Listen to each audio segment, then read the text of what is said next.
इसके अलावा metal space से टाटा स्टील पर नजर डालते हैं। याद रखिए नतीजे आए थे, कल के ट्रेडिंग सेशन में करीब 3% की गिरावट रही और आज के ट्रेडिंग सेशन में भी एडिशनल 3% की गिरावट दिखी है।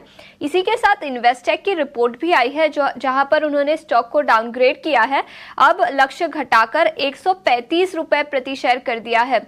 उनका मानना है कि पहली तिमाही के नतीजे तो ठीक ठाक रहे, लेकिन अब आउटलुक कमजोर है, कैश फ्लो के रिलेटेड आउटलुक काफी कमजोर नजर आ रहा है। याद रखिए ग्रीन स्टील ट्रांजिशनिंग कंपनी कर रही है और नीदरलैंड्स में भी ये ट्रांजिशन होगा, जिसके चलते कैश फ्लो पर कुछ इंपैक्ट दिखेगा।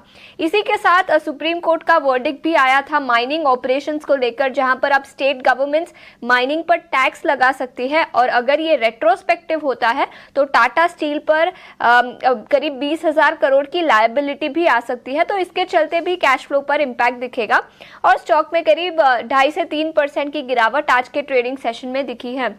जतिन, क्या राय बनेगी टाटा स्टील पर 3% की गिरावट के बाद?